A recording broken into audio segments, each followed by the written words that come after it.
Imagine altares sombrios erguidos ao redor, e eu, como se fosse apenas as fotografias da minha família, perdida entre eles. Não eram só portas que eu abria, era um destino que já estava traçado desde o berço. Cresci cercada por águas profundas, como se o oceano guardasse joias preciosas entre ondas, enquanto mulheres de beleza arrebatadora dançavam ao redor. E então ele veio, com aquela voz provocadora, dizendo que eu não era uma verdadeira gêmeos, como se me desafiasse a provar o contrário. Era quase um chamado para ir além. Foi num sonho que tudo começou. Apareceram oportunidades em videoclipes, e como eu não entendia de astrologia nem dos símbolos dos signos, interpretei aquilo como um sinal do universo. Um convite que não podia recusar. Então, movida pela empolgação e pela ingenuidade, fui ao meu primeiro teste. Disseram que haveria cenas de lingerie, um quarto iluminado, e eu, sem pensar duas vezes, caí na armadilha. A emoção falou mais alto. Bem-vindos a Toque no Além da Vida. Estou radiante em receber hoje Selena, que vai compartilhar sua história e seu testemunho. Você não vai querer perder nem um segundo do que ela tem a dizer. Então, venha comigo e dê as boas-vindas a Selena. Oi! Que alegria ter você aqui. Pode nos contar sua trajetória? Talvez começando pela infância? Nasci na Filadélfia, filha de uma mãe porto-riquenha e um pai dominicano. Sempre fui a menina do papai, mas o ambiente em que cresci era instável. Minha família vivia entre reencontros e separações, com traições e muito drama. Mesmo assim, meu pai era meu porto seguro. Até que, aos 5 anos, tudo mudou. Fomos separados, e acabei me mudando para Porto Rico. A partir daí, minha infância se transformou numa sucessão de mudanças. Morei com minha mãe, que lutava sozinha para nos manter unidos, e trocamos de casa pelo menos umas 12 vezes. Era difícil crescer assim, com uma mãe sempre ocupada, trabalhando sem parar. Hoje, como mãe, entendo quanto isso abriu portas que não deveriam ser abertas. Desde que entreguei minha vida a Cristo, fiz questão de me livrar de tudo que pudesse plantar sementes ruins na mente do meu filho. Livros de autoajuda duvidosa, objetos ligados ao ocultismo, nada disso tem espaço na nossa casa. Naquela época, minha mãe trabalhava demais, e a televisão se tornou nossa companhia. Assistíamos a programas que não nos edificavam, ouvíamos músicas que alimentavam pensamentos errados. Um dia, encontrei um baralho de tarô e, por curiosidade, comecei a mexer nele, inspirada por cenas de filmes.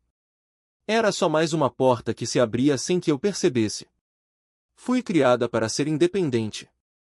Com o meu irmão mais velho, aprendemos cedo a nos virar sozinhos. Minha mãe precisava de ajuda, e não havia uma figura masculina estável em casa, muito menos um homem de fé. Isso deixou brechas enormes para que o inimigo agisse. Quando crescemos, meninas precisam da atenção do pai, de um lugar seguro para contar sobre a escola, sobre os problemas em casa. Mas eu me sentia invisível. Ninguém parecia entender que meu comportamento rebelde vinha da falta de apoio. Sempre fui rotulada como a problemática, como se o problema fosse eu, e não a ausência de alguém que me guiasse.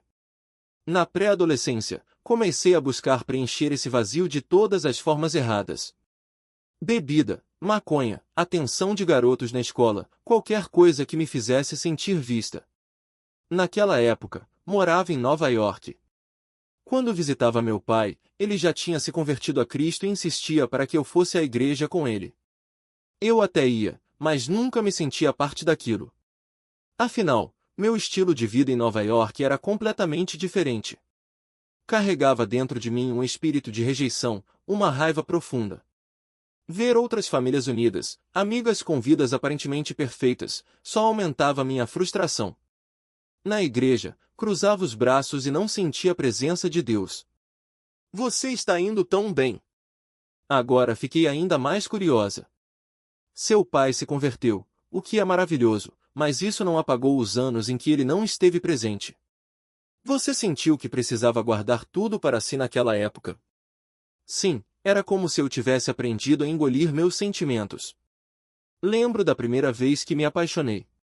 Queria contar para meus pais, compartilhar que havia um garoto na escola que eu gostava, ou participar de atividades extracurriculares para ocupar o tempo. Mas sempre havia um não. Meu pai, especialmente, não acreditava em me deixar fazer nada fora de casa, principalmente porque não estava por perto para supervisionar. Vivíamos em estados diferentes, e eu acabei entendendo que era melhor guardar tudo para mim. Com o tempo, isso se tornou um hábito. Comecei a mentir sobre onde ia, a frequentar festas, a me envolver em situações que não me faziam bem. Essa falta de referência masculina moldou minha adolescência. Nunca aprendi a respeitar uma figura de autoridade, porque nunca tive uma. E, ao ver minha mãe sofrer, absorvi sua dor como se fosse minha. Se ela passava por alguma dificuldade, se era traída ou humilhada, eu assumia sua raiva. Na minha cabeça, minha mãe era a heroína, e todos os homens eram os vilões. Mesmo assim, ainda buscava conexão com namorados, mas sem estrutura, sem limites, sem proteção. Isso me levou a lugares perigosos. Conte mais sobre essa fase. Como foi viver essa realidade? Eu ia a festas, bebia, fumava, matava a aula, mas não era por diversão. Havia uma energia pesada sobre mim, uma sensação de que não conseguia sair daquele ciclo.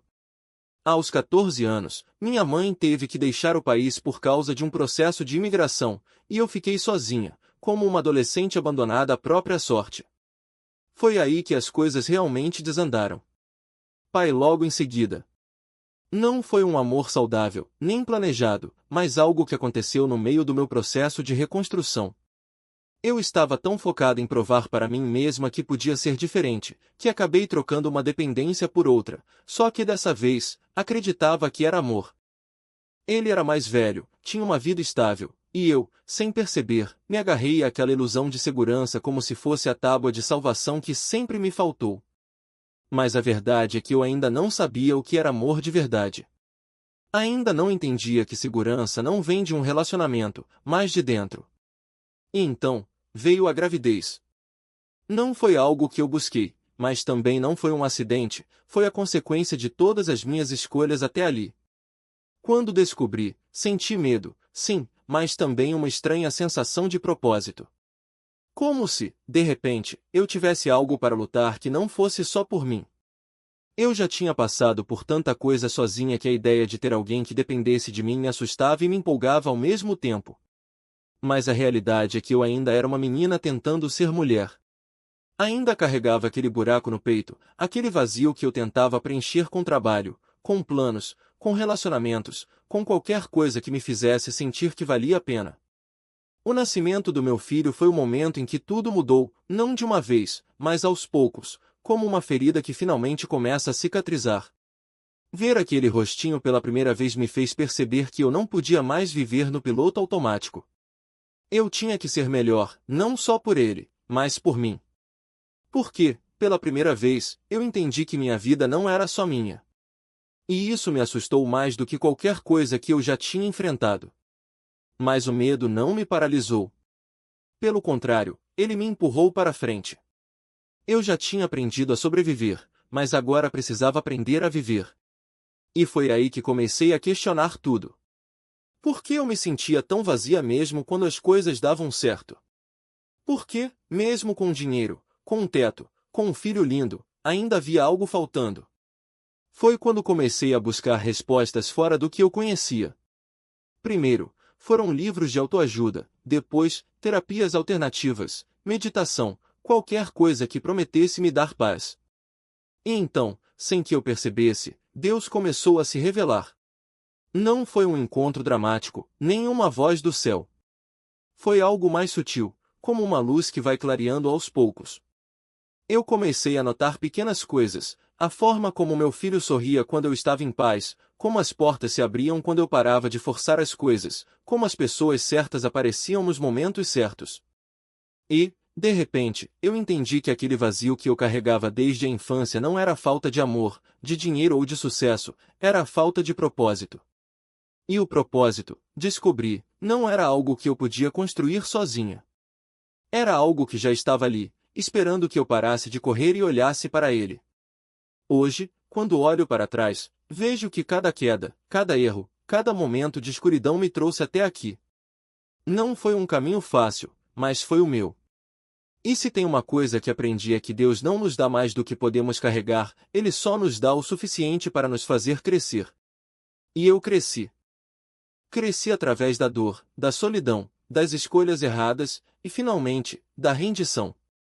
Porque, no fim das contas, a liberdade não está em controlar tudo, mas em confiar que alguém maior já está no controle. E ali estava eu, no silêncio da madrugada, com meu filho finalmente adormecido nos meus braços, enquanto o peso do mundo parecia esmagar meus ombros. Cada respiração era um lembrete de que eu estava sozinha nessa batalha, não por falta de amor, mas por falta de direção.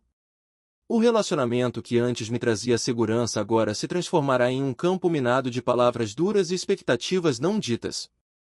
E eu, exausta, ainda tentava equilibrar a maternidade, o trabalho e a ilusão de que, se eu apenas me esforçasse mais, tudo se encaixaria.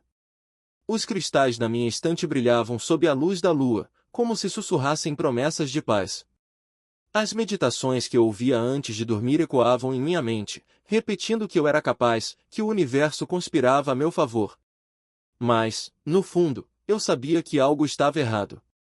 Não era paz o que eu sentia, era um vazio disfarçado de esperança. As afirmações que eu escrevia no meu planner, as metas que eu traçava com tanto cuidado, tudo parecia se dissolver diante da realidade, eu não estava no controle. E, pela primeira vez, comecei a questionar se aquilo que eu chamava de espiritualidade não passava de uma fuga. Foi então que a exaustão me levou a um limite. Uma noite, depois de colocar meu filho no berço, desabei no chão do quarto, chorando como se todas as lágrimas que eu havia segurado durante anos finalmente tivessem encontrado uma saída. Eu não sabia mais quem eu era. A mulher forte que eu acreditava ser havia se perdido entre as páginas de um livro de autoajuda, os vídeos de influenciadores espirituais e a pressão de ser perfeita. E, naquele momento, uma verdade simples, mas avassaladora, me atingiu. Eu não precisava de mais técnicas, mais rituais ou mais promessas vazias. Eu precisava de algo real. Foi assim que, sem perceber, comecei a buscar respostas em lugares que eu nunca havia olhado antes. Não eram mais os algoritmos do TikTok ou as vozes hipnóticas dos podcasts que me guiavam, era uma sede profunda por algo que preenchesse o buraco que nenhuma manifestação ou lei da atração havia conseguido tocar.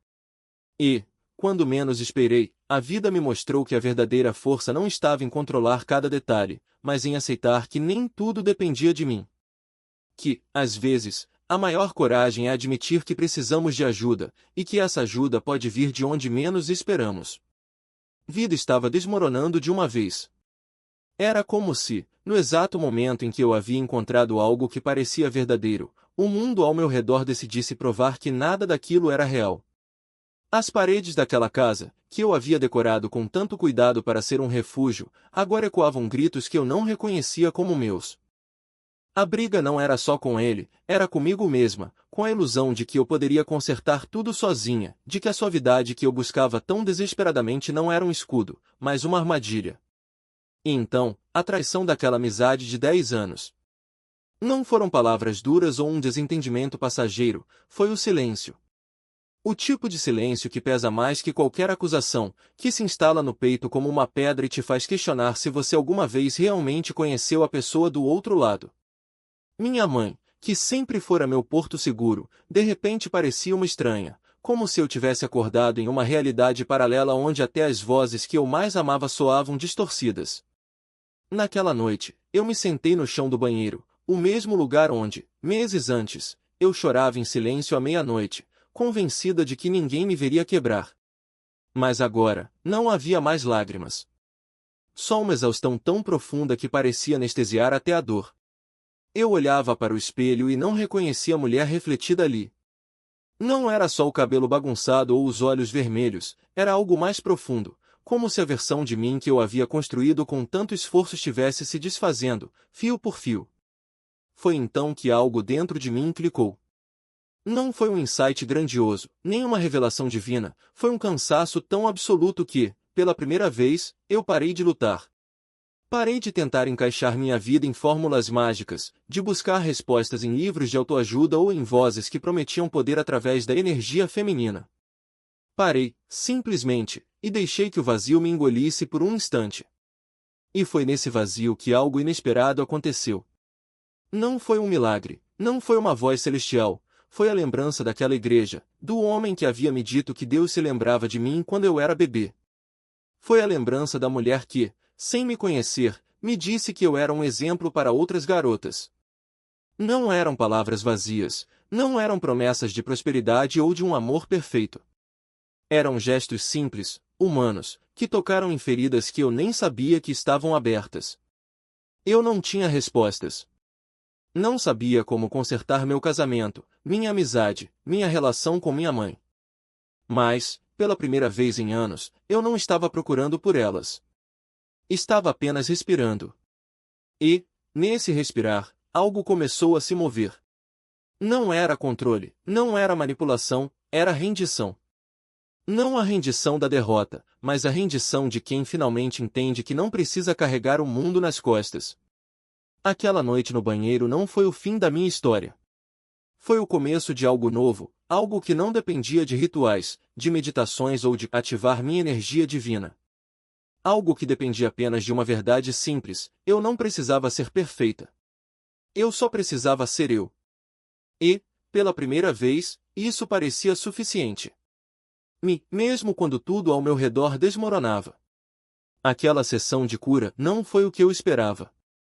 Em vez de alívio, senti algo se mover dentro de mim, não como um peso que saía, mas como uma presença que se instalava. Não era paz. Era um vazio que parecia pulsar, como se algo estivesse esperando para ser preenchido. E eu, na minha ingenuidade, ainda acreditava que aquilo era apenas o processo. Que eu precisava liberar mais, entregar mais, confiar mais. Mas no fundo, uma voz sussurrava: isso não está certo. Eu continuava indo à igreja, mas algo havia mudado. As palavras do pastor já não ecoavam da mesma forma. Os hinos pareciam distantes, como se eu estivesse ouvindo através de um vidro embaçado. E então, veio o dia em que, durante um culto, senti uma pressão no peito, não física, mas espiritual. Era como se mãos invisíveis me puxassem para trás, para longe da luz. Eu lutei. Ore. Clamei. Mas a sensação só crescia, até que precisei sair correndo do templo, com o coração batendo tão forte que achei que fosse explodir. Foi ali, no estacionamento, com as mãos trêmulas e os olhos ardendo de lágrimas, que entendi: não era só o estresse, não era só a PMDD, não era só a lua cheia. Havia algo mais. Algo que eu tinha convidado para dentro de mim, sem perceber, através de cada meditação, cada ritual, cada vez que eu buscava energia em vez de buscar a Deus. Voltei para casa e, pela primeira vez, fiz algo que nunca tinha feito antes: abri a Bíblia sem procurar respostas prontas. Li sem pressa, sem a intenção de ativar nada, sem a necessidade de sentir algo. E então, encontrei. Não uma revelação grandiosa, não um sinal do céu, mas um versículo simples, quase escondido: não se deixem enganar, as más companhias corrompem os bons costumes. 1 Coríntios 15:33. Não eram só as pessoas ao meu redor. Eram as ideias, os livros, as vozes que eu tinha permitido entrar na minha mente. Naquela noite, queimei tudo. Os cadernos de anotações sobre energia feminina, os cristais que eu carregava como amuletos, até mesmo os vídeos que eu tinha gravado para o YouTube. Não foi um ato dramático, mas um gesto de rendição, não para o medo, mas para a verdade. E quando as chamas consumiram aquelas páginas, não senti perda. Senti alívio. Mas a batalha não acabou ali. Nos dias seguintes, os ataques vieram com força. Pensamentos invasivos, memórias distorcidas, uma sensação de desespero que parecia sugar o ar dos meus pulmões. Eu acordava no meio da noite com o coração disparado, convencida de que algo estava no quarto. E então, lembrava, eu não estava sozinha. Não mais. Comecei a jejuar. Não como um ritual, mas como um ato de resistência. Ore não para manifestar nada, mas para clamar por proteção. E aos poucos, a névoa começou a se dissipar. Não foi instantâneo. Não foi mágico. Foi um processo lento, doloroso, de reconstrução, tijolo por tijolo, verdade por verdade. Hoje, quando olho para trás, não vejo uma mulher fraca que se deixou enganar.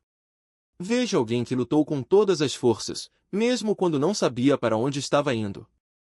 E vejo um Deus que nunca me abandonou, mesmo quando eu o troquei por promessas vazias. A liberdade não veio quando eu ativei minha energia divina. Veio quando parei de tentar controlar tudo e simplesmente me entreguei. Não há escuridão. Não há o caos. Mas aquele que sempre esteve ali, esperando que eu finalmente o deixasse entrar. A solidão não me assustava mais. Ela se tornou o espaço onde eu finalmente podia ouvir a voz que sempre esteve ali, mas que eu insistia em abafar com distrações.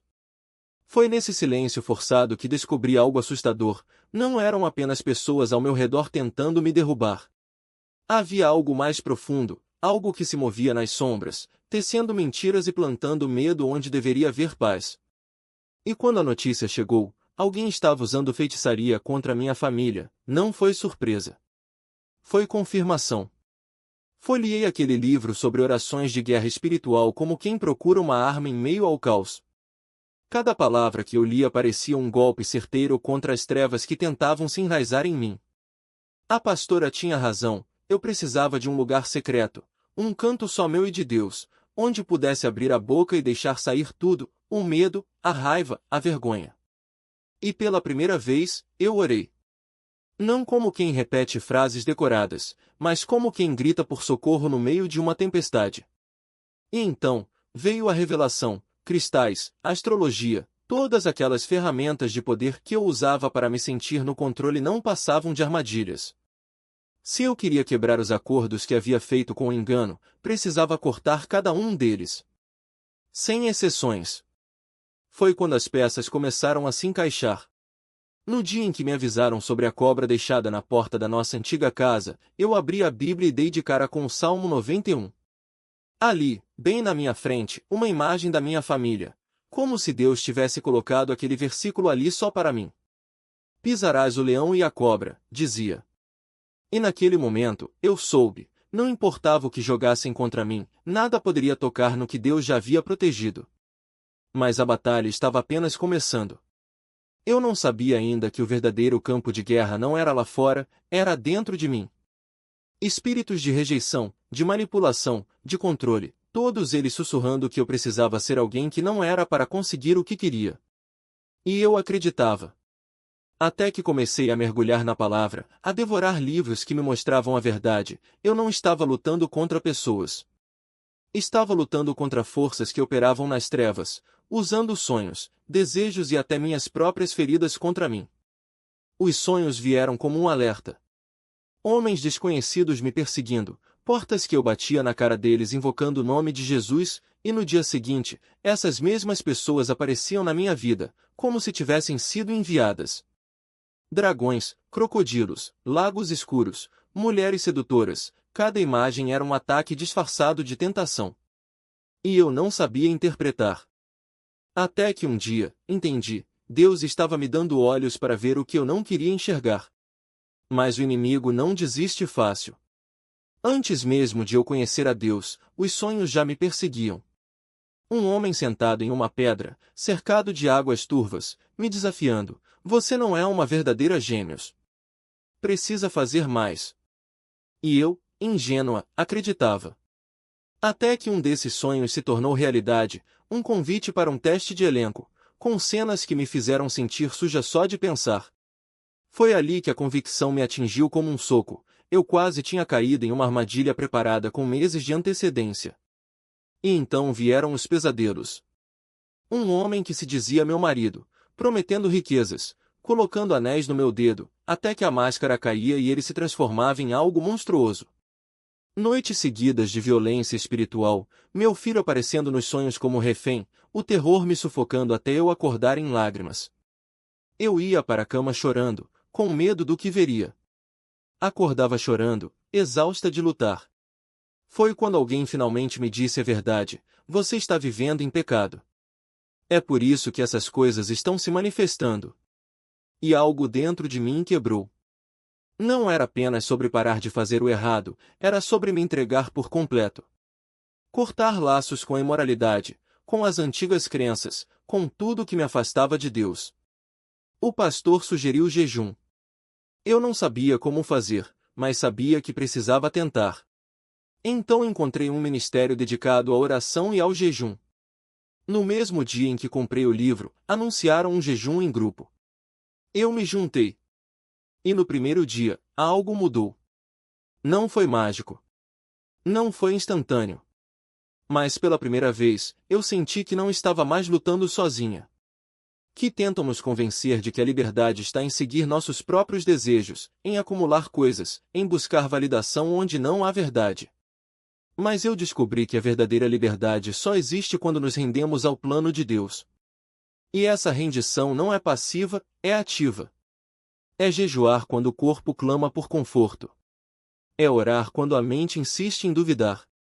É renunciar, não apenas aos pecados que cometemos, mas aos que foram cometidos antes de nós, porque as correntes do passado não precisam definir o nosso futuro. Quando comecei a jejuar em nome da minha linhagem, não imaginava que Deus me levaria tão fundo. Sonhos começaram a vir, altares escondidos, objetos que eu nunca tinha visto, rostos de familiares que eu mal conhecia. No início, achei que fosse minha imaginação. Mas então, uma força inexplicável me empurrou até a casa do meu pai. Eu tremia tanto que pensei estar tendo um ataque cardíaco. Não era medo, era convicção. Algo maior do que eu me impulsionava, como se cada célula do meu corpo soubesse que aquele era o momento de quebrar o silêncio. E foi ali, entre confissões que nunca tinham sido ditas, que entendi a profundidade da batalha. Meu pai me contou sobre o altar que acendeu no Rio, entre Haiti e República Dominicana, pedindo proteção e sucesso, não a Deus, mas a forças que eu nem sabia que existiam. Minha mãe revelou os objetos de feitiçaria escondidos em nossa casa, aqueles que, quando removidos, trouxeram uma escuridão que eu, criança, não conseguia nomear. De repente, tudo fez sentido, as noites de terror, os ataques que pareciam vir de lugar nenhum, o homem dos meus sonhos que me assombrava desde a infância. Não era coincidência. Era uma herança de pactos que eu nunca escolhi, mas que, sem saber, carregava. Mas Deus não me mostrou essas coisas para me paralisar. Ele as revelou para que eu pudesse quebrá-las. Na noite antes do meu batismo, tive um sonho que me marcou para sempre. Um homem, o mesmo que minha mãe descreveria depois, com detalhes assustadores, apareceu diante de mim. Ele me mostrou um certificado de casamento, como se eu já estivesse ligada a ele por um pacto ancestral. Você é minha, ele disse, apontando para a casa da minha infância. Isso sempre foi assim. Eu senti suas mãos sobre mim, mas algo dentro de mim se rebelou. Comecei a orar em voz alta, pedindo a Deus que não permitisse que ele me tocasse. E então, como se uma espada invisível o atravessasse, ele caiu. Acordei sabendo que uma guerra tinha sido vencida ali. No dia do meu batismo, entrei na água com o coração acelerado, mas sem medo. Porque eu já tinha visto o que Deus era capaz de fazer. Quando emergi, foi como se um peso de décadas fosse arrancado dos meus ombros. Não era apenas água, era libertação. As vozes que me sussurravam dúvidas, os desejos que me arrastavam para longe da paz, os medos que me mantinham prisioneira, tudo se dissolveu. Dormi naquela noite como uma criança, sem pesadelos, sem correntes. E pela primeira vez, entendi o que significava ser verdadeiramente livre. Hoje, quando olho para trás, vejo que cada passo, o jejum, as revelações, as renúncias, foi necessário. Porque a liberdade não é apenas sobre deixar para trás o que nos machuca. É sobre se tornar quem Deus sempre soube que poderíamos ser. E isso começa quando escolhemos acreditar que Sua palavra é mais forte do que qualquer maldição, mais poderosa do que qualquer mentira, mais real do que qualquer dor do passado. Então, se você está lendo isso e sente que algo prende, um vício, um trauma, uma herança que não pediu, não desista. Deus não revela as raízes do mal para nos envergonhar, mas para nos dar a chance de arrancá-las. Jejum. Ore. Busque a verdade, mesmo que ela doa.